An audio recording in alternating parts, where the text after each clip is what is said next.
Hi friends, today important note. శాతవాహనుల కాలంలో అమలులో ఉన్న శ్రేణి విధానం, వృత్తి సంఘాలు వివిధ ఎగ్జామినేషన్స్ లో ఇంపార్టెంట్ టాపిక్ ఫ్రెండ్స్. చూద్దాం. అయితే ఈ కాలం నాటి శ్రేణి వ్యవస్థ గురించి తెలుసుకోవడానికి మనకు ప్రధాన ఆధార శాసనం శకవృషభదత్తుని నాసిక్ శిలాశాసనం. అయితే వీరి కాలంలో మనం 18 శ్రేణులు గమనించవచ్చు. మనం శ్రేణి వారు చేసే పని ఒక్కొక్కటిగా చూద్దాము.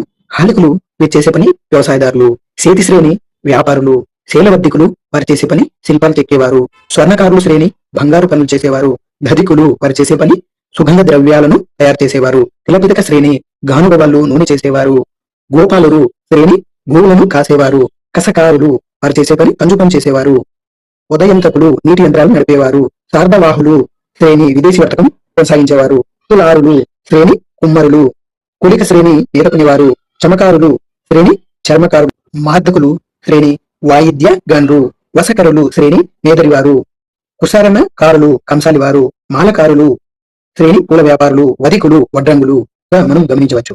అయితే శకవృషభదత్తుని నాసిక్ శిలాశాసనం ప్రకారం గోవర్ధనాహారంలోని కోరిక శ్రేణి వారి నుంచి వృషభదత్తుడు 100 కర్షాపనాలను నెలకు ఒక కర్షాపనం చొప్పున 12% వడ్డీతో పాటు 2000 కర్షాపనాలను అప్పుగా తీసుకుని వడ్డీతో పాటు మొత్తాన్ని చెల్లించగా దానిని కోరిక శ్రేష్ఠి వారు నాసికా విహారంలోని 20 మంది భిక్షువులకు ఒక్కొక్కరికి సముద్రంలో 12 కర్షాపనములను అంటే వెళ్లి నాణములు ఇక్కడ ఇచ్చినట్లుగా తెలుస్తుంది. ఒక సుగమ మిజుకులుస్తూ 35 కర్షణాలు. అయితే ప్రీవియస్ బిట్ గా మనకి అయితే నాసిక్ వృషభదత్తుని శాసనంలో ఎంత వడ్డీ పర్సెంట్ మనకి విధించిన అనేది అడిగిన ఫ్రెండ్స్, ఇంపార్టెంట్ గుర్తుంచుకోండి. ఇప్పటి వరకు శ్రేణులు మనం గమనించాం. అయితే శ్రేణి ఏ విధంగా ఏర్పడిందనే తెలుసుకుందాం. దేశ విదేశీ వ్యాపారం, వ్యవసాయం అభివృద్ధి చెందడంతో దేశంలో బాగా వస్తుత్పత్తి జరిగింది. ప్రతి శ్రేణికి ఒక అధిపతి ఉండేవాడు, అతన్ని శ్రేష్ఠి అని అనేవారు.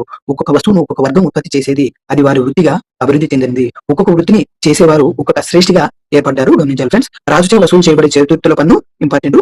కరు ఉరా. ప్రతి శ్రేణి తన శ్రేణి నిబంధనలను తానే రూపొందించుకునేది. దాన్ని శ్రేణి ధర్మం అని అనేవారు. దాన్ని రాజు ఆమోదించేవాడు. Important friends. బట్టి ప్రోలు శాసనంలో పేర్కొన్న నిగమ సభలు, వర్తక సభలని, దేశీ వ్యాపారులు జరిపే సభలను నికాయ లేక నిబాయ సభలని, విదేశీ వ్యాపారం నిర్వహించే వారిని శాతవాళ్ళని అని అంటారు. ఇక్కడ బట్టి ప్రోలు శాసనం ఇంపార్టెంట్ ఫ్రెండ్స్, గుర్తుంచుకోండి. Thank you. ఇలాంటి మరిన్ని వీడియోస్ కోసం నా ఛానల్ ను సబ్స్క్రైబ్ చేసుకోండి. Thank you.